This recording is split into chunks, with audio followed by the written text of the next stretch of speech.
membenci. Tuan-tuan bagi 1000 penjelasan belum cukup untuk membuka dan hati dia menerima kita. So kita tak perlu memberikan penjelasan tentang siapa kita kepada Abu Jahal. Sebab hakikatnya Abu Jahal membenci dan menyakiti. Tapi kepada Abu Bakar, tak perlu cerita pun kepada Abu Bakar. Abu Bakar sudah mendahului, mempercayai sebelum Nabi cerita. Itu hakikat cinta.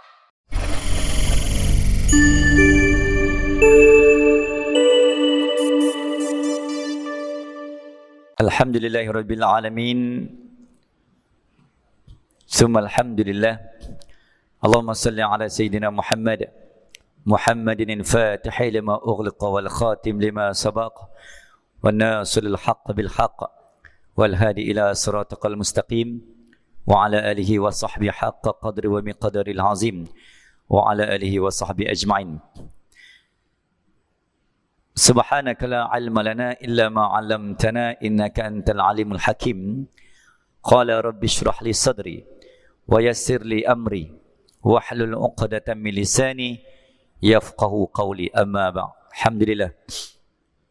Tuan Imam pimpinan Jawatan Kuasa Surah Masjid yang akan terus dipimpin dan dibimbing untuk menuju jalan taufik dan hidayah.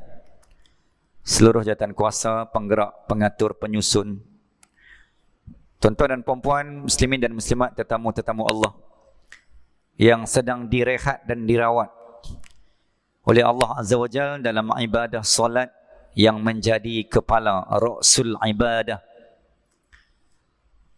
Dibina dan dicipta sesebuah bangunan dan rumah, pasti ada tiang.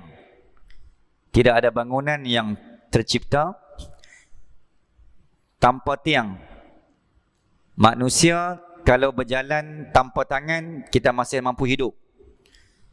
Kalau masih kita berjalan tanpa kaki, kita masih lagi mampu hidup. Mungkin kita mengesot. Sallallahu alaihi Muhammad. Tapi manusia kalau berjalan tanpa kepala, dia jadi penanggal. Dia jadi hantu pocong. Muslimin dan muslimat. Maka itulah perumpamaan. Allah letakkan kita nikmat yang tertinggi yang tidak dimiliki oleh mana-mana umat sebelum ini. Iaitulah tidak lain dan tidak bukan nikmat solat yang Allah angkat, yang Allah catat dalam bulan Rajab. Maka bulan ini adalah bulan anniversary, bulan ulang tahun menerima kepala bagi jasad. Ra'sul ibadah, kepala bagi ibadah adalah solat. Jadi solat itu umpama kepala. Tanpa kepala, tak bergunalah seseorang manusia. Itu yang pertama. Sallallahu alaihi Muhammad. Dan juga tanpa solat, runtuhlah sesebuah agama. As-salatu imaduddin. Tuan-tuan, insyaAllah, syukur Allah Subhanahu Wa Taala dalam ruang yang peluang dan peluang kesempatan yang masih ada. Saya nak mengajak untuk ibu-ibu dan ayah-ayah, muslimin dan muslimat, untuk kita mentadabbur sebuah tajuk yang mungkin tajuknya mungkin diulang, tapi konten dan isinya mungkin benda yang kita segar dan bugarkan kembali, untuk kita mekarkan kembali ilmu yang Allah titip, yang Allah catat, dan yang Allah anugerahkan kepada baginda Rasul sallallahu alaihi wasallam dalam bulan Rajab, yang kita sebut sebagai peristiwa dan kisah pelik, kisah luar biasa yang berlaku di langit. Tuan-tuan, tidak lain dan tidak bukan, bulan Rajab ini adalah bulan agung. Dan nama Rajab itu pun datang daripada Rajaba yurajibu, agung, besar, azim, azam. Jadi malam ni saya nak mengajak tuan-tuan untuk tuan-tuan merasakan keagungan, kebesaran, kemuliaan. Tuan-tuan, kalau saya tanya tuan-tuan, bila dan ketika mana yang tuan-tuan bila duduk dalam satu ketika, satu masa, tuan-tuan rasa meremang? Tuan-tuan rasa macam, oi. Dia macam tu. Yang pertama mungkin waktu tuan-tuan menonton filem pawagam. Kan? Duduk dalam KT pawagam ke? Tuan-tuan rasa meremang bila tengok satu benda yang sangat besar dan dahsyat. Sallallahu alaihi Muhammad. Itu kalau contoh dalam pawagam. Tuan-tuan, Nabi dalam hidup Nabi ni, Nabi pernah meremang segala bulu dan juga jasad Nabi ni beberapa peristiwa dan ketika. Yang pertama dimulakan dengan peristiwa pembedahan jasad Nabi, dada Nabi dalam jagaan Halimah Sa'diyah. Yang keduanya ketika Nabi menerima Al-Quran. Iqra' Muhammad, baca Muhammad, la adri, aku tidak tahu. Meremang segala bulu roma Nabi. Satu sebab menerima, melihat ketika Jibril alaihissalam menampakkan wajah yang sebenar. Dalam riwayat, tuan-tuan, Jibril alaihissalam ni 300 sayap kanan, 300 sayap kiri. Jika diselak dan dibuka, satu sayap daripada 300 ada jutaan warna dan lapis. Itu baru sebelah, dan baru satu malaikat sudah menutup separuh bumi. Mau Nabi tak pingsan.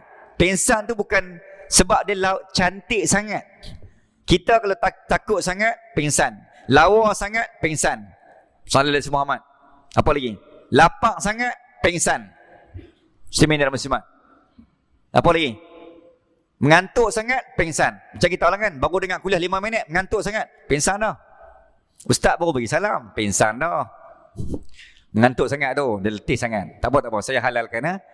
Jangan sampai berdengkur sudah. Sebab takut ganggu orang sebelah pun nak tidur. Okay tuan-tuan, insyaAllah. Okay, saya nak mengajak tuan-tuan, kita nak tadabbur cerita besar kita Isra wal Mi'raj lah. Okay, cuma saya nak bawa angle dan sudut yang mungkin benda baharu bagi tuan-tuan. Okay tuan-tuan, ketika Nabi cerita tentang Isra ni, cerita yang paling mencabar akal. Tuan-tuan, jangan faham dengan akal. Jangan belajar dan jangan sambut ilmu Isra wal Mi'raj dengan akal. Sebab akal tak boleh terima. It's auto-rejected. Sebab Isra wal Mi'raj adalah bukan peristiwa akal. Merempuh dan mencabar akal. Tapi tuan-tuan terima Isra wal Mi'raj dengan iman. Sebab dia peristiwa iman, kejadian iman, bukan kejadian akal. Itu yang pertama. Dan dalam Al-Quran tuan-tuan, Isra wal Mi'raj adalah peristiwa yang disebut oleh Allah Azza wa Jal dalam 2 tempat. Jadi cerita Isra wal Mi'raj adalah cerita yang benar lagi sahih, bukan pendapat dan pandangan ulama. Surah Al-Isra ayat 1 cerita Isra, dan cerita Mi'raj dalam surah An-Najm, surah tentang bintang, ayat 13 hingga 18. Gabungan dan cantuman antara Isra, perjalanan darat, perjalanan land to land, X axis dengan Y axis, paksi X, paksi Y bercantum di titik asalan, origin 00. Gabungan matematik kat situ. Dia nak habaq mai kata tuan-tuan, Allahumma salli ala sayyidina Muhammad, walaupun dunia ini menolak, dunia ini memboikot, dunia ini menghalau, dunia ini membenci engkau Muhammad, masih ada lagi ruang yang mencintai dan menyambut engkau, iaitu angkasa. Seluruh inci dunia membuang Nabi Muhammad, sehingga dihalau, tak cukup di Mekah, dibaling batu pula di Taif, daripada Bani Saqif di Taif.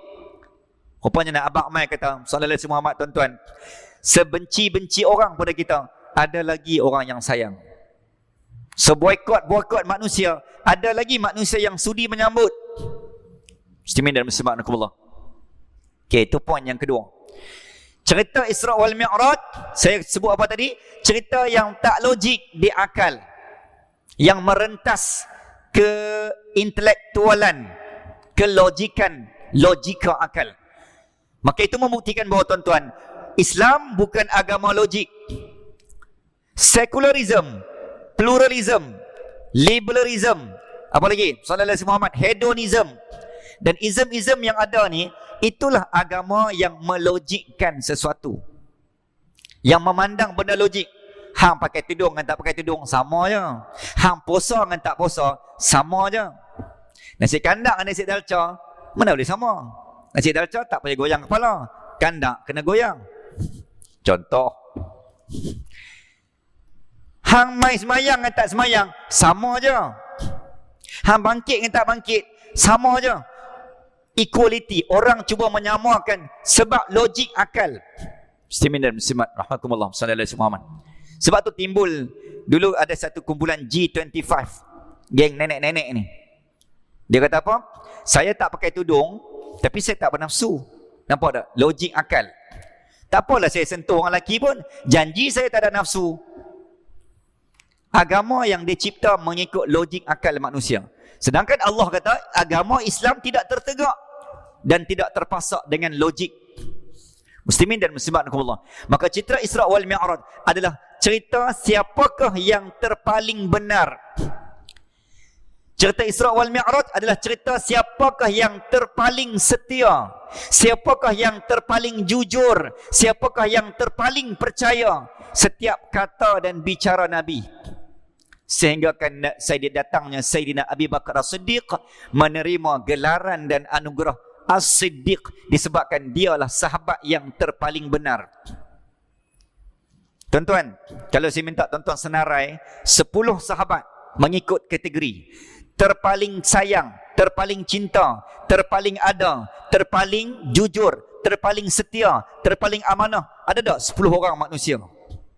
Siapakah sahabat orang dalam hidup tuan-tuan yang terpaling ada di sisi ketika tuan-tuan lapang?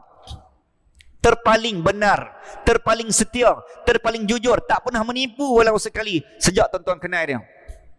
Ni cerita Isra, ni cerita terpaling. Siapakah yang terpaling iman dia, yang boleh menerima setiap kata Nabi walaupun benda tu tak logik. Muslimin dan muslimat, sallallahu alaihi Muhammad. Tuan-tuan, cerita tentang ketidaklogikan ini bukan hanya berlaku pada Isra wal Mi'raj. Dia ada benda yang dalam Quran disebut, tuan-tuan, ada beberapa peristiwa yang juga tidak logik di akal. Antaranya Nabi Adam, wa idh qala rabbuka lil malaikati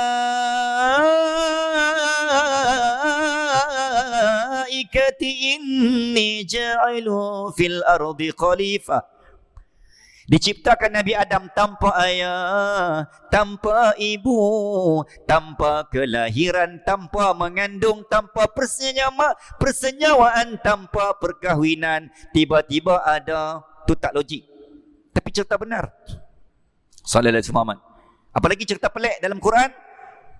Nabi Sayyidatina Hawa, tok wan kita, tok nenek kita, Jiddatun, lahir daripada tulang rusuk lelaki. Tak logik. Macam mana manusia lahir daripada manusia? Logik tak? Tak logik, tapi benar. Nabi Allah Yunus alaihissalam dimakan oleh ikan nun di lautan yang paling dalam. Di waktu malam yang paling kelam. Ikan yang paling menakutkan tiba-tiba boleh hidup. Mana ada manusia yang ditelan ikan berjam-jam, berhari-hari, ditelan buaya tiba-tiba hidup? Tak ada. Benda tu tak logik. Tapi malaikat kata, hadza sautun ajib fi makanin gharib. Ada seorang lelaki yang datang, aku kenal suara dia ni, di tempat yang paling asing. Dia masih hidup, iaitu Nabi Allah Yunus. Benda tu pelik tapi logik. Benda tu tak logik, pelik tapi benar. Berlaku juga dalam Quran. Sallallahu alaihi Muhammad. Apa lagi tuan-tuan cerita pelik? Sayyidatina Maryam. Ketika Sayyidatina Maryam ni tuan-tuan, dia adalah pengasas kepada Masjid Marwani yang saya duk cerita dalam cerita Palestin. Ada masjid yang pertama di bawah tanah, di bawah Masjid Al-Aqsa ada satu masjid namanya Masjid Marwani. Di situ ada satu pohon. Pohon apa? Pohon zaitun. Watini wa zaitun. Zaman itu tuan-tuan tak ada lampu, tak ada TNB. So macam mana nak menyalakan Masjid Al-Aqsa? Diambil minyak olive oil, minyak zaitun daripada pokok zaitun di bawah Masjid Al-Aqsa. Maka minyak zaitun itu dijadikan sebagai sumbu minyak untuk menyalakan lampu di dalam Masjid Al-Aqsa. Di bawah itulah dibinanya mihrab Sayyidatina Maryam. Ketika beruzlah, Sayyidatina Maryam, ayahnya Imran, pernah bernazar, andainya anakku yang akan lahir nanti lelaki, aku nak jadikan dia AJK masjid. Aku mewakafkan anakku nanti yang akan lahir menjadi AJK Masjidil Aqsa. Tuan-tuan, ada tak kita bini nak beranak, suami menazar, ya Allah, kalau anakku lelaki, aku akan jadikan dia orang AJK masjid, akan jadi orang yang sentiasa berbakti pada masjid. Hui, tak ada manusia zaman kita yang pernah bernazar. Kalau tak nazar pun dia niat, ya Allah, andainya anakku beranak ni, biniku beranak anak baru ni, sallallahu alaihi Muhammad, aku nak jadikan dia orang AJK masjid Jalan Baru, menginfakkan anak. Tengok-tengok Sayyidatina Maryam lahir, tengok perempuan. Akhirnya tuan-tuan, ayahnya Imran meletakkan Sayyidatina Maryam menjadi orang masjid walaupun bukannya lahir lelaki. Tiba-tiba, saya ringkaskan tuan-tuan, lahirlah anak daripada kandungan Sayyidatina Maryam tanpa suami. Kalau kita tuan-tuan lahir tanpa suami, kita kata apa? Luar nikah. Sallallahu alaihi Muhammad, zina, tu bahasa kita. Tapi ini tuan-tuan, benda yang bukan mukjizat, sebab Sayyidatina Maryam bukan Nabi. So kita sebut karamah yang diberikan kepada kemuliaan kepada Sayyidatina Maryam, lahir anak tanpa ayah yang bernama Isa ibnu Maryam. Datang Yahudi, datang Herodes, datang Sanhedrin, Bani Israel, Yahudi dan tentera Rom, sallallahu alaihi Muhammad, nak membunuh dan menangkap Nabi Allah Isa sebelum diangkat ke langit tuan-tuan. Cerita dia tuan-tuan, ketika Nabi Allah Isa kecil, bayi lagi, baby lagi, mak dia diejek, Sayyidatina Maryam diejek. Beranak tak ada laki, beranak tak ada suami, diejek. Akhirnya Sayyidatina Maryam merayu dan mengadu pada Allah. Allah berikan jawapan, uskut, diam, tak payah komen. Bila orang kecam, jangan komen, diam. Rupanya tuan-tuan, peristiwa dan isu kecam mengecam ni dah ada zaman Sayyidatina Maryam. Apa yang Sayyidatina Maryam react dan respon? Aku hanya senyum, aku hanya mendoakan kebaikan orang yang mengecam. Jadi orang-orang yang sedang mengecam, saya doakan dengan penuh senyuman dan kasih sayang. Itu yang Sayyidatina Maryam buat. Tiba-tiba Allah datangkan Nabi Isa, tuan-tuan dan perempuan, bercakap dan berkata-kata ketika bayi. Benda pelik tak? Pelik. Tetapi benda itu benar. Saya sebut benda ni tuan-tuan, itulah dokumentasi dan evidence, bukti bahawa benda pelik ni bukan hanya Isra wal Mi'raj, tapi banyak dalam Quran. Sallallahu alaihi Muhammad. Sebab apa Allah buat? Sebab apa Allah buat benda tu? Yang pertama, itu adalah mukjizat. Mukjizat datang dari perkataan i'jaz. Apa maksud dia? Melemahkan. Apa maksud melemah? Sebagai senjata melemahkan musuh. Ketika musuh mengecam, musuh mempertikai kewibawaan sebagai seorang Nabi, Allah buat kelebihan Nabi Musa. Dicabar, dikecam, hampir dikalahkan oleh Fir'aun. Tiba-tiba tuan-tuan dan puan-puan, Fir'aun mendatangkan penyihir yang paling tip-top, world number one zaman tu, untuk melawan Nabi Musa. Tiba-tiba tuan-tuan, fakul nadrib bi'asa, campakkan tongkat engkau. Tiba-tiba tongkat Nabi Musa menjadi ular yang paling besar. Ular lawan dengan ular. Tuan-tuan dan puan-puan, akhirnya tuan-tuan, Nabi Musa, mukjizat dia adalah tongkat. Sebab apa? Sebab zaman tu zaman sihir. Sihir lawan sihir. Akhirnya tuan-tuan, benda Nabi Musa cuba dikalahkan, mukjizat melemahkan kekuatan Fir'aun. Maka mukjizat adalah tujuan melemahkan musuh.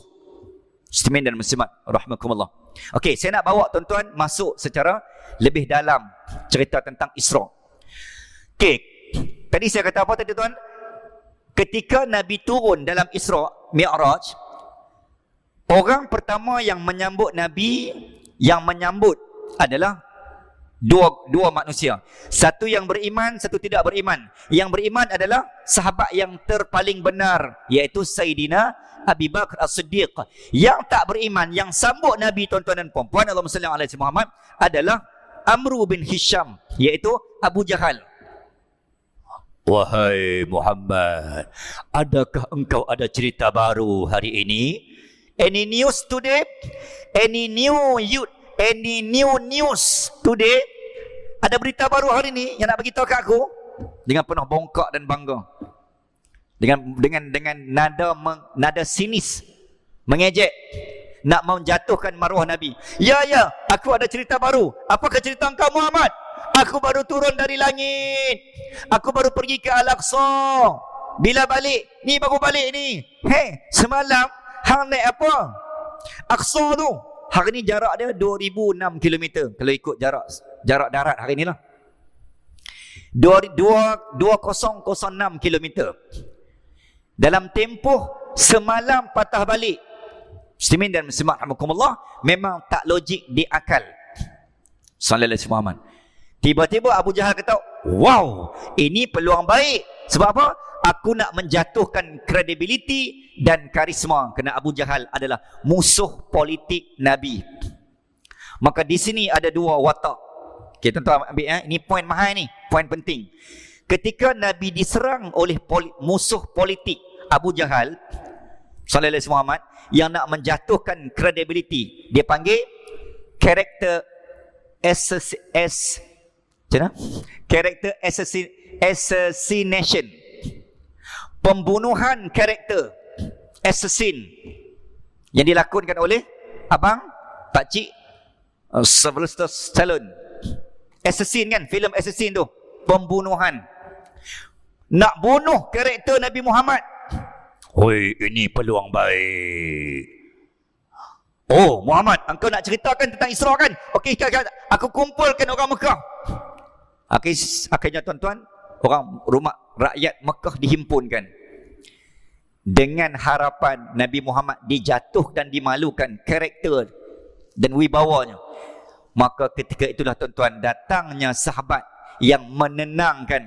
Maka dalam hidup manusia tuan-tuan, ketika kita dikritik dan dikecam, carilah sahabat yang counter check dan counter back.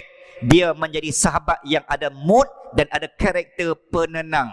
Orang kecam, dia main tenang, dia main peluk, dia main pujuk, dia main suap makan, dia bawa kita pergi healing. Ni sahabat ni.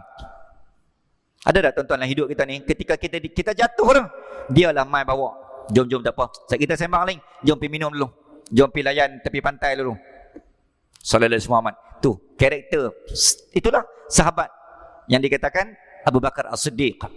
Okey tuan-tuan, saya nak ringkaskan. Saya tak mau terlalu skeptikal dan terlalu skema, sebab tuan-tuan dah tak larat dengar dah Isra. Cuma saya nak bawa satu sudut yang mungkin berbeza. Kalau benda tu tuan-tuan pernah dengar, anggap benda tu sebagai ulangan dan kita kata pengukuhan. Okey.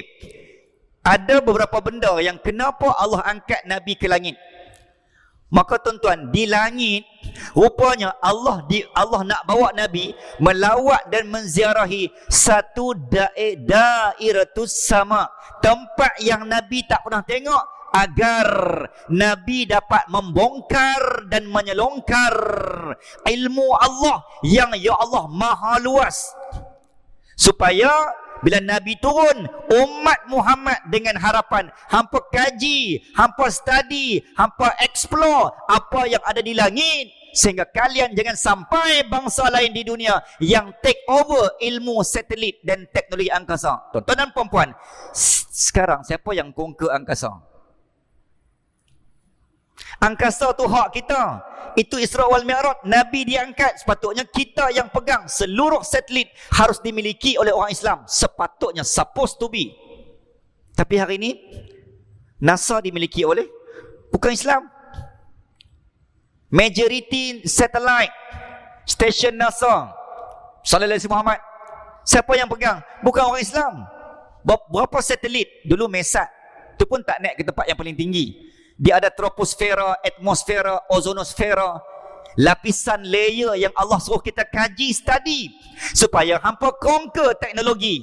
Barulah hampa tidak di AI kan, hampa tidak dikafirkan, hampa tidak disihirkan, hampa tidak dilarangkan, hampa tidak dilalaikan oleh teknologi pemegang yang tidak ada Islam. Lepas tu baru nak salahkan teknologi. Hampa yang tak menyebarkan, kita yang tak pegang teknologi. Cuba IG tu, cuba orang Islam yang pegang. FB, cuba kita yang owner. So jangan duk salah Mark Zuckerberg. Sebab hampa yang tak ambil tahu. Tuan-tuan, sallallahu alaihi Muhammad, dalam list pemegang anugerah Nobel bukan novel, Nobel ni pemegang, orang kata orang paling cerdik di dunia lah, paling mudah. 173 disandang oleh orang Yahudi. Tuan-tuan, sedangkan tuan-tuan tengok dalam rekod, Yahudi kalau dipecahkan 13.5 juta, 7 juta di Amerika, 5 juta di Asia, 2 juta di Eropah, 100,000 di Afrika. Gabung cantum semua tuan-tuan adalah sekitar 13.5 juta. Pemegang hadiah Nobel kita umat Islam sallallahu alaihi Muhammad 1.8 bilion. Okay, tolak ambil separuh lah. Tolak budak-budak, tolak kanak-kanak, tolak hak syahid Palestin.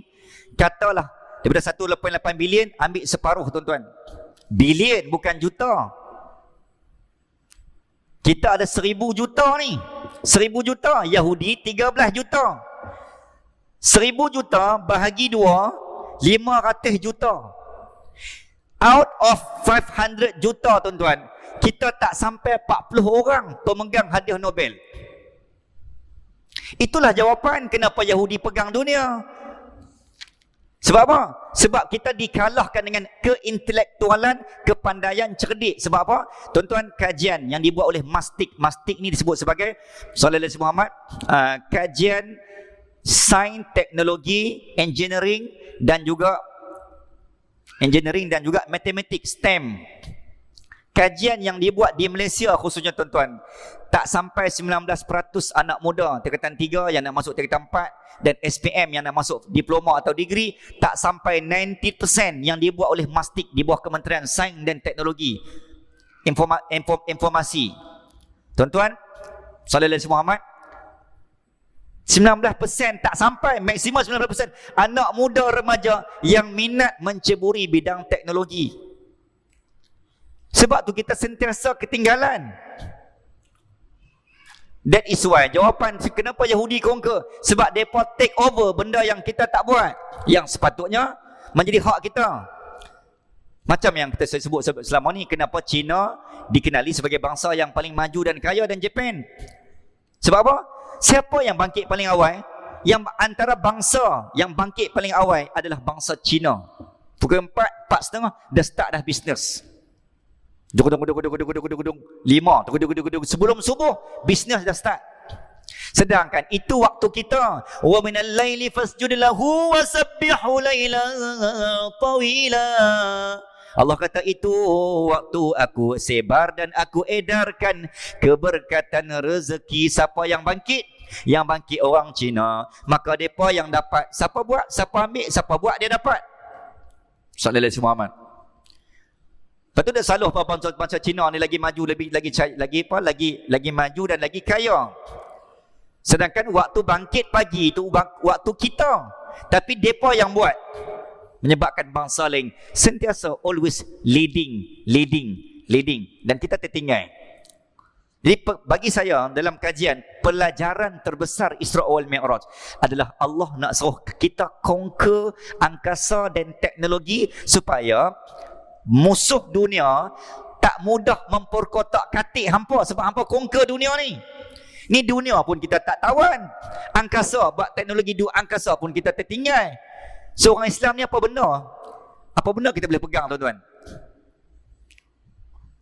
Yang buat jalan siapa? Yang buat jalan adalah abang-abang tadi. Yang buat jalan abang, bayar datang cari makan. Yang buka kedai tom yam, abang nak makan apa abang?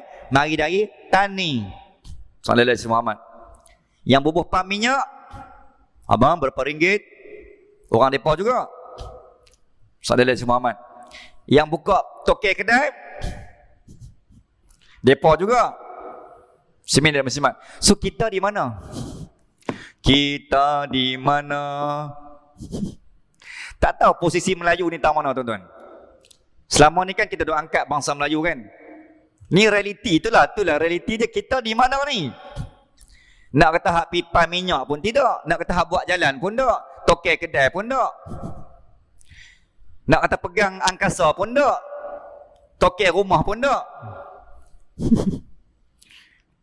Ini bukan mengutuk bangsa sendiri, tidak. Kita nak, itu realiti. Kita nak mencari di mana posisi. Ini tanah apa tuan-tuan? Kita sedang duduk di tanah Melayu. Sallallahu alaihi Muhammad. Bukan tanah C, bukan tanah I, bukan tanah M, bukan tanah B. Melahirkan CIMB. Dulu kita ada senyap CIM, Cina, India, Melayu. Sekarang tambah satu lagi, CIMB, Cina, India, Melayu, Bangladesh, conquer. Kita di mana? Melayu hanya pergi makan, layan kedai tom yam lah. Beli, pembeli, bukan jadi pengusaha. Muslimin dan muslimat, Allahumma salli ala Muhammad. Okey, jadi itulah cerita, itulah hasil dia. Okey, saya nak ending macam ni tuan-tuan. Apa sebenarnya yang berlaku dalam Isra' wal Mi'raj ini sangat besar.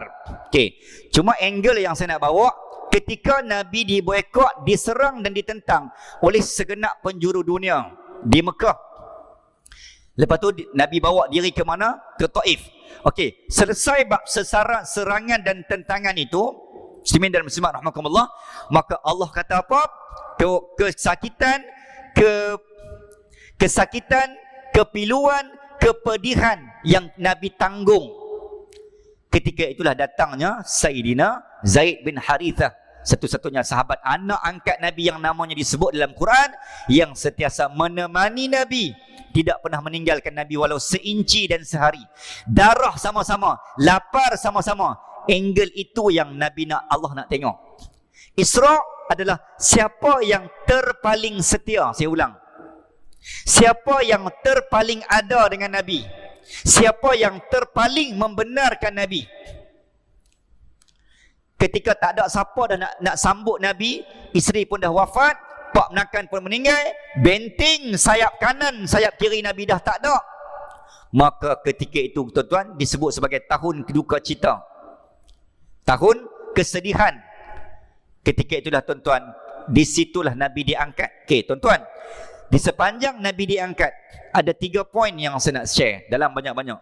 Sallallahu alaihi Muhammad. Okey, tuan-tuan, Nabi diangkat. Ketika Nabi diangkat ke langit dan Nabi turun kan, tadi saya kata apa? Ketika Nabi turun ke dunia, orang pertama yang membenarkan Nabi adalah Sayyidina Abi Bakar, dan orang pertama yang mendustakan Nabi adalah Abu Jahal.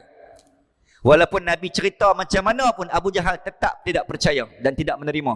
Benarlah kata Sayyidina Ali karamallahu wajhah. Tuan-tuan, tidak perlu dalam hidup ni, kita tak perlu menjelaskan tentang diri kita pada siapa pun, kerana kamu orang yang menyakiti, orang yang mencintai kita, dia tidak perlukan penjelasan walau satu ayat. Kita tak perlukan kita tak perlu menjelaskan pada siapa pun tentang diri kita kepada orang yang membenci. Tapi orang yang mencintai, kita tak perlu menjelaskan, dia tetap menerima. Tuan-tuan boleh faham tak? Kita memberi 1000 penjelasan, orang tu takkan terima sebab dia dalam hati dia membenci. Tapi orang yang mencintai kita, tuan-tuan tak perlu bagi satu penjelasan, dia tetap cinta dan terima. Tapi orang yang membenci, tuan-tuan bagi 1000 penjelasan, belum cukup untuk membuka dan hati dia menerima kita. So kita tak perlu memberikan penjelasan tentang siapa kita kepada Abu Jahal, sebab hakikatnya Abu Jahal membenci dan menyakiti. Tapi kepada Abu Bakar, tak perlu cerita pun kepada Abu Bakar. Abu Bakar sudah mendahului, mempercayai sebelum Nabi cerita. Itu hakikat cinta. Kerana aku terlebih dahulu mencintaimu Muhammad.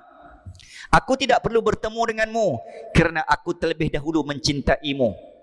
Nabi tak perlu bertemu dengan kita kerana Nabi terlebih dahulu mencintai kita tanpa bertemu. Itu cinta yang paling tinggi. Muslimin dan muslimat rahimakumullah. Sallallahu alaihi Muhammad. Okey. Nabi naik ke langit tuan-tuan melalui beberapa layer dan peringkat. Muslimin dan muslimat rahimakumullah. Sallallahu alaihi Muhammad. Kelajuan buruk yang dikatakan kelajuan cahaya. Kita nak gambarkan kelajuan cahaya ni tuan-tuan adalah kelajuan yang sangat itu yang kata kelajuan yang sangat di luar ilmu fizik dan juga ilmu yang tak ada apa kenderaan di dunia yang boleh mencabar kelajuan buruk. Walaupun kita kata the most yang paling laju, the highest speed, kapal kereta api yang paling laju di dunia mungkin the bullet train Sallallahu alaihi Muhammad, mungkin 500 km sejam. Tuan-tuan, kalau kita kaji dalam dunia pesawat, macam kita ada di Batawus 18 biji, di bawah 18 skuadron bidang kita. 18 biji pesawat F-18D Hornet. F-18D Hornet, kelajuannya tuan-tuan adalah sekitar, kelajuan Hornet ni sangat dahsyat. Sallallahu alaihi Muhammad, tingginya 15 feet ataupun lebih kurang 4.7 meter. Sallallahu alaihi Muhammad, dan berat tanpa minyak sekitar 11,280 kilo dan berat dengan minyak 16,280 kilogram. Sallallahu alaihi Muhammad, 11,000 ataupun 11 tan berat Hornet ni. Pesawat nak tengok laju tak laju. Sallallahu alaihi Muhammad, kelajuan Hornet boleh mencapai, dia ada 3 speed, medium, low, medium and high speed. 1.8 Mach bersamaan dengan 1910 km per hour. Syuk, menusuk. Dan Hornet, pesawat udara kita ni, dia boleh mendaki dan menaiki tuan-tuan 254 meter satu saat. Kalau kelajuan para tentera darat yang terjun payung tu, satu saat tuan-tuan tahu bersamaan dengan 10,000 kaki drop. 1 second 10,000 kaki. Hoi. Bersamaan dengan berapa? 1,000 kaki. 300 meter. Satu saat. Sebab tu orang pejuang dan pelatih yang bila tu terjun Airbus CN-3 Cessna ataupun Hercules C-130 pesawat yang turun daripada kapal TUDM tu, dia turun, dia ada masa tertentu dia kena buka. Hang lambat buka tuan-tuan, satu saat 1,000 kaki. Hang kutip daging lah kalau lambat buka. Laju tuan-tuan, satu saat 1,000 kaki. Satu saat 300 meter. Sallallahu alaihi Muhammad, muslimin dan muslimat. Sedangkan kita naik tak sampai 10,000 kaki. Jadi kalau 10,000 kaki tuan-tuan, hanya ambil masa 10 saat untuk terjun ke bawah. Itu kalau parang. Dan benda ni diguna pakai oleh Brigade Al-Qassam ketika dia boleh mengapungkan menggunakan paragliding. Kelajuan ni tuan-tuan. Ini semua, ini teknologi. Itu saya kata, Isra wal Mi'raj is about technology and information. Allah suruh kita kaji kelajuan. Kalau Hornet boleh naik 254 meter sesaat, syuk. Satu saat tu, pam tu 254 meter. Dan bila dia buat melakukan maneuver ataupun bila terbalik tu, pesawat akrobatik kan, Ford dia buat Sallallahu alaihi Muhammad berbuat akrobatik punya action, tidak melebihi 2 minit pesawat tu dia mesti diapungkan kembali. Siapa yang belajar tu semua? Ibnu Tufail.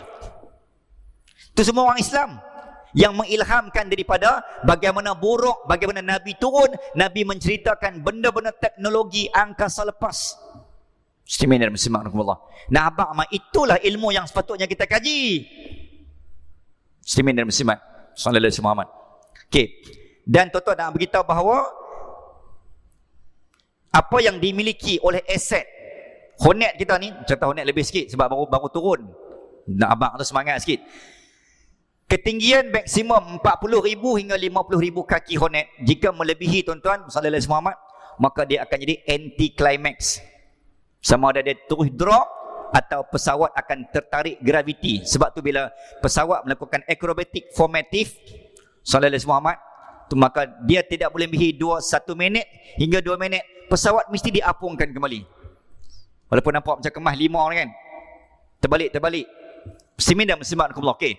Dalam peristiwa langit, ketika Nabi naik tuan-tuan, Nabi naik ke langit yang ketiga, sallallahu alaihi Muhammad, Nabi naik ke langit yang kedua, Nabi naik yang langit yang kedua, 467. 2467, ingat nombor ni 2467. Jangan singgah pergi cari spot Toto pula ni. Kena ada rasanya 2467 macam nak naik pula ni. Okey. Langit kedua, Nabi Muhammad bertemu dengan Nabi Yahya. Okey, apa benda konten yang Nabi deliver? Ahlan ila akhi salih. Setiap penjaga langit bertanya kepada Jibril, ya Jibril, man ma'ak? Siapakah bersama kalian? Bersama engkau? Hadha Muhammad Sayyidul Anbiya akhi salih, lelaki yang paling soleh di dunia. Akhirnya penjaga langit, termasuk penjaga pintu langit, bidadari syurga, dibuka dan mengahlankan, ayat baru, mengahlankan, menyambut ketibaan Nabi. Apa yang Nabi cerita tuan-tuan? Wahai Yahya sallallahu alaihi Muhammad, senior. Maka Nabi kata apa? Aku dibuang oleh saudaraku, aku dibaling batu oleh penduduk Saqif di Taif, aku dicedera, aku diboikot, aku dipalau, aku dipulau. Nabi cerita demi satu aku kematian isteri, aku ditinggal oleh Abu Talib. Ya Allah, sakit. Ketika Nabi cerita tuan-tuan, muslimin dan muslimat, apa jawab Nabi Yahya dalam bahasa mudah? Baru baling batu. Kami ni tahu tak, ayah aku, tok pak menakan aku, keturunan aku di atas ni, Nabi Zakaria digergaji, aku disembelih, engkau baru dibaling batu. Itu lagi kedua. Nabi dengar tuan-tuan, Nabi kata, ya Allah, aku teruk dah, rupanya ada lagi orang teruk. Maka perjalanan langit adalah kita sebut sebagai perjalanan yang memotivasikan Nabi. Maka program motivasi perdana kita boleh sebut sebagai Isra wal Mi'raj adalah program motivasi perdana untuk menghilingkan Nabi. Sebab Nabi dah hilang. Nabi dah hilang dah sebab apa? Hilang fokus sebab semua orang tolak Nabi, boikot. Ni cerita sebelum hijrah lagi tuan-tuan. Pada usia Nabi, tahun yang ke-10 kenabian. Jadi cara menghiling memang kena naik ke langit.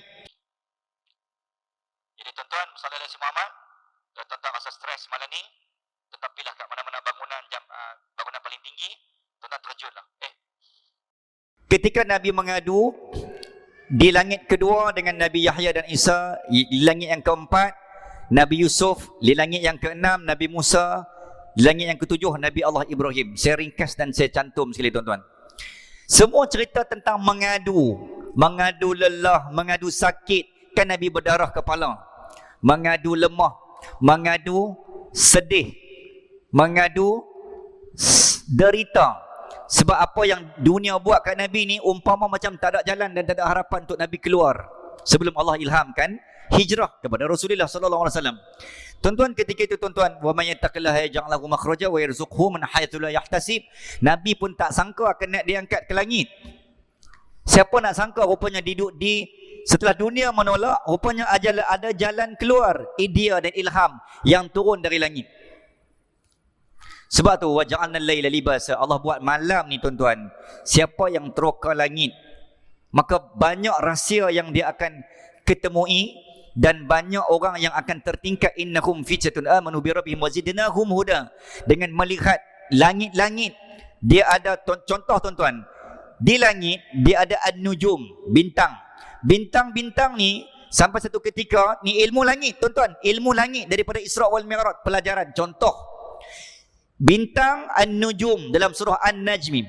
Sampai satu ketika dan usia bintang ni akan meletus dan meletup, yang dia panggil satu fenomena meletus, iaitu supernova. Supernova bintang akan melahirkan meteor. Kita kata tek bintang, bahasa mudah kita. Dan bintang ni tidak akan terhapus dan meletus. Bukan hanya terhapus di langit, walaupun dia meletus di langit, akhirnya tuan-tuan, meteor yang terhasil daripada supernova bintang akan tercampak ke bumi. Dan meteor ini tuan-tuan, bila tercampak dan tertanam ke bumi, menghasilkan satu logam. Dan logam itu kita sebut sebagai ferrum. Nombor atom dalam jadual berkala SPM kimia adalah 29, iaitu ferrum. Dan ferrum ini adalah besi. Dan besi itulah yang Allah turunkan paling banyak di bumi tanah Melayu daripada supernova bintang. Sebab tu Allah kata kajian langit dengan tanah Melayu. Tu cerita tanah Melayu dengan langit pula. Lepas ni boleh buat kajian bukan hanya hubungan tanah Melayu dengan Aqsa, ni tanah Melayu dengan langit. Tak kira orang kata ustaz ni mereka orang ni cerita. Tak betul tuan-tuan. Besi ni tuan-tuan, dia bukan kalau tuan-tuan kaji dalam bidang sains, fizik, geografi bumi, ferrum ataupun besi ion, dia bukan hasil mineral bumi, tapi dia adalah logam dari langit. Itu fakta sains yang kita belajar zaman sains kan, zaman jadual berkala SPM dulu. Muslimin dan muslimat sallallahu alaihi Muhammad. Jadi ceritanya tuan-tuan, kenapa Allah buat besi? Antara lain, tujuan besi ni adalah sebagai penebat bumi boleh bertahan kepanasan matahari. Sebab ada besi. Besi inilah yang tolong bumi menahan pantulan cahaya. Jadi itu yang Allah kata, hampa naik ke langit ni, hampa cuba kaji supaya hampa boleh conquer setakat Yahudi 35 juta tu. Ilmu langit, ilmu bintang, ilmu supernova, ilmu angkasa, ilmu atmosfera, hang conquer, hang buat buatlah senjata berdasarkan teknologi langit. Hang lama dah hang boleh detect. Kenapa Yahudi boleh detect kita, tuan-tuan? Ni pergerakan kita ni detect ni, dikawal oleh Yahudi, radar.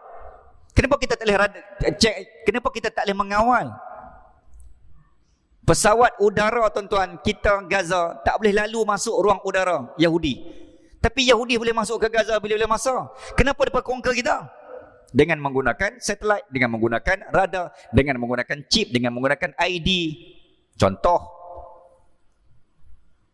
Inilah sebab apa? Sebab kita tertinggal, tak ambil tahu, duk nganga, duk lena.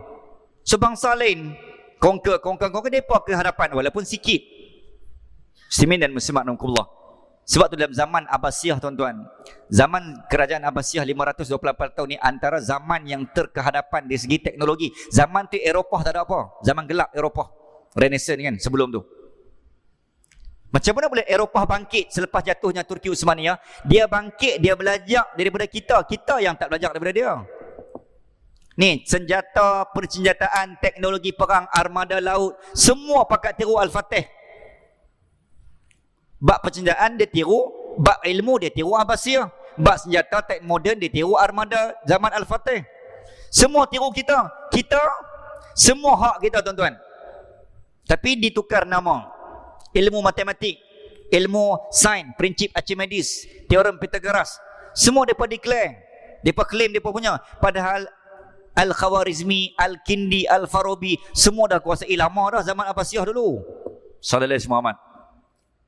Kenapa semudah itu mereka conquer? Sebab kita lena, anak-anak muda kita. Muslimin dan muslimat, jadi penutup dia, bila Nabi cerita ni, ya Allah, wahai Nabi-Nabi senior. Akhirnya jawab Nabi Yusuf, baru dibelah, baru dibaling batu. Aku ni dihumban oleh adik-beradik kandungku sendiri Bani Israel dalam perigi, dan aku diisytiharkan mati. Adik-beradikku kata aku mati dekat ayah aku, Nabi Yaqub. Maksudnya Nabi-Nabi ni counter balik supaya Nabi jangan down, jangan upset.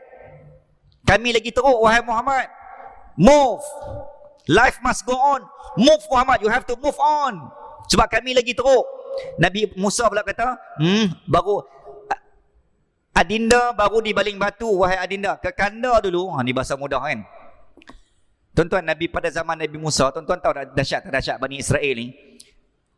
Zaman Nabi Musa, umat Bani Israel ni, dia ada satu budaya. Tuan-tuan jangan balik buat tau. Dia panggil budaya public use. Mandi tidak berpakaian. Di Jepun ada satu budaya dia panggil sento. Sento ni mandi tak ada pakaian lah. Mandi telanjang lah. Lapik sangat payah kan. Di UK dia panggil public use. Dia ada satu tempat, satu masa yang tuan-tuan boleh pergi healing dengan mandi tanpa pakaian. Jadi kalau tuan-tuan rasa stres duduk kat Malaysia ni, tuan-tuan pergi lah kat Japan. Orang tak kenal. Kukul nak rasa. Sebab jangan risau, sama aja. Cuma saiz mungkin berbeza. Okey, sambung. Sallallahu alaihi Muhammad. Kena kecap dah malam ni. Okey, kat mana tadi? Jadi tuan-tuan, Nabi Musa, Bani Israel mandi semua tanpa pakaian. Tiba-tiba Nabi Musa tidak mengikuti jejak langkah umat dia lah. Sehingga diejek oleh umat dia. Musa ni tak mau mandi dengan kita. Mesti something wrong pada kemaluan. Benda kemaluan Nabi pun tuan-tuan diejek, dimain oleh Bani Israel. Ni jangan Yahudi ni. Kemaluan Nabi pun dia buat main. Apatah lagi setakat anak-anak Gaza. Ini sejarah tuan, ini fakta, bukan auta. Nabi Musa kata, aku ni barang sulit pun diejek oleh geng Yahudi Bani Israel. Setakat engkau Muhammad dibaling batu, tak ada apa. Mai pula Nabi Ibrahim. Apa? Di baling batu, di boykot, di catur makanan, di pulau, aku ni dibakar hidup-hidup. Ya nar kuni bardan wa salaman, surah Al-Anbiya. Ringkas cerita, bila Nabi dengar tazkirah, tausiah, taujihat, motivasi, kuliah, ceramah, khutbah daripada 7 orang Nabi, 8 orang Nabi daripada 7 layer langit, tuan-tuan, akhirnya Nabi macam itulah, aku semangat turun ke bumi nanti, life must go on. Aku dah suntikan semangat baru. Macam budak-budak lah kan, nak exam tak dah hilang punca, hilang semua, dia bercinta pakai, tiba-tiba turun ustaz bagi ceramah, teriak habis, semangat ustaz, esok saya nak berubah, saya insaf, saya bertaubat dengan ceramah ustaz, esok terus saya semayang 3 rakaat subuh. Tu dia terlebih insaf. Alhamdulillah ustaz, hari ni saya semayang 3 rakaat. Semayang apa? Subuh ke? Saya bertaubat dah, tak mau buat dah. Pak Long, itu dah ajaran sesat tu. Hang terlebih insaf sangat. Semin dan Bismillahirrahmanirrahim. Jadi Nabi turun ke langit, tuan-tuan, ringkaskan cerita dalam kitab Sirah Nabawiyah, bila iman Nabi dicas, Allahumma ala sayyidina Muhammad, merentasi bumi dan langit, akhirnya setakat barulah Allah perintahkan pada usia Nabi 53, awal 53 tahun ke-13 kenabian, barulah Allah perintahkan Nabi move, menggunakan jasad fizikal, iaitu menggunakan unta Al-Qaswa. Kalau dalam Isra', Nabi menggunakan alat untuk mencapai matlamat, jalan untuk sampai kepada tujuan. Sebab tu tuan-tuan, hidup manusia ni kita perlukan alat. Ada satu golongan manusia, dia semayang pakai niat, pergi Mekah pakai niat, semayang pakai niat, mengaji pakai niat. Kan dulu kan ada golongan taslim, tak tahu ada ke tak ada lagi ni. Semua benda pakai niat. Tapi kalau bab makan dengan bab nikah, hang tak niat pula no. Hang buat betul-betul. Pilih budu sungguh. Ada golongan macam tu, dia buat amalan ibadat pakai niat. Sallallahu alaihi Muhammad. Dalam akidah Ahlussunnah wal Jamaah kita, tuan-tuan, solat, puasa, zakat, haji, Quran, ni yang kita duk mai buat ni, ini alat untuk mencapai matlamat. Apa matlamat kita? Redha Allah, masuk syurga, rahmat Allah, syafaat Rasulullah. Itu matlamat kita. Macam mana nak dapat redha, syurga, rahmat dan syafaat Nabi? Alat dia salawat, tazkirah, kan, sunnah, solat. Ini amalan adalah alat untuk mencapai matlamat, jalan untuk menuju tujuan. Bukan boleh handuk saja-saja tiba masuk syurga. Muslimin dan muslimat rahimakumullah.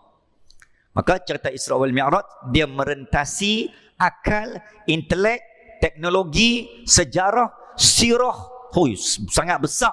Sebab itu Isra wal Mi'raj ada diangkat sebagai peristiwa mukjizat kedua terbesar selepas Al-Quran. Jadi Nabi turun ke langit, bila dihimpun orang Mekah, Nabi cerita apa yang kita cerita dia lah. Nabi cerita mengikut versi sebenar daripada mulut Nabi. Umat Makkah terpecah kepada 3. Yang pertama, wa tu'minuna billah. Golongan pertama, sami'na wa ata'na. Kami dengar, kami patuh. Kami dengar, kami percaya. Masya Allah, ajib betul. Masya Allah, tabarakallah. Apa yang Nabi sebut, kami percaya. Itu golongan pertama. Golongan kedua, wa tu'minuna bi ba' wa takfuruna bi ba'. Percaya separuh, tak percaya separuh. Puji separuh, kecam separuh.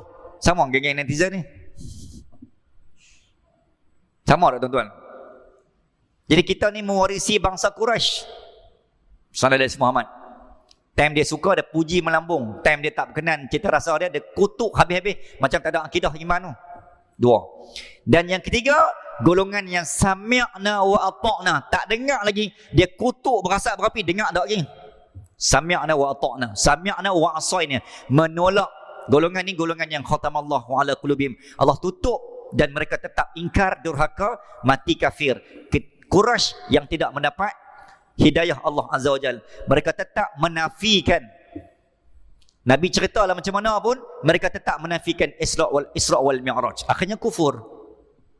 Datanglah Sayyidina Abu Bakar yang menjadi karakter penenang. Dialah yang menenangkan orang-orang yang 50-50 tengah atas pagar. akhirnya berjaya diselamatkan akidah, maka umat Islam yang hak 50-50 ditenang oleh Abu Bakar, membenarkan, menguatkan penceritaan dan pengkisah Nabi, akhirnya kembali beriman dengan apa yang Nabi bawa. Jadi saya kira sekadar itu tuan-tuan, maka nak Abang Mai katakan tuan-tuan sallallahu alaihi Muhammad, sekali lagi, cerita Isra adalah cerita tentang menerima dan menyambut dengan iman. Jangan sambut dengan akal. Kalau sambut dengan akal, kita pun akan jadi sebahagian orang Quraisy yang menolak dan kita mendustakan apa yang Nabi kisahkan kepada kita. Ya tuan-tuan, insya-Allah mudah-mudahan sekali lagi sallallahu alaihi Muhammad.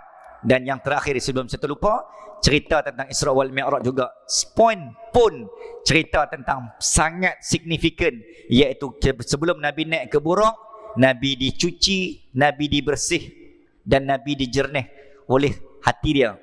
Hati Nabi dibersih dan dijernih. Sedangkan Nabi maksum, Nabi tak ada dosa. Kenapa Nabi dibersih?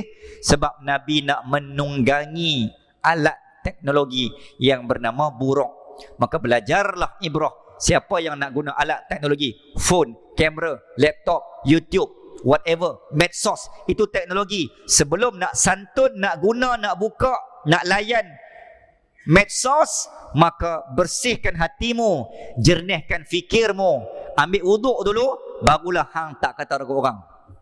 Kita santun medsos, santun teknologi dengan penuh air wuduk, dengan penuh kebersihan dan kejernihan akal, minda dan jiwa, barulah tidak berlaku perpecahan dan perbalahan, tapi yang ada hanya kesatuan dan kasih sayang. Jumpa lagi dalam siaran yang akan datang. Qul qawla hadza wa astaghfirullahal azim li wa lakum wa billahi taufiq wal hidayah. Assalamualaikum warahmatullahi wabarakatuh. Bismillahirrahmanirrahim. Allahumma inna nas'aluka 'ilman nafi'an wa 'amalan salihan mutaqabbala wa rizqan wasi'an wa shifaa'an min kulli da'. Sallallahu ala sayyidina Muhammad wa ala ali Muhammad walhamdulillahi rabbil alamin. Taqabbalallah.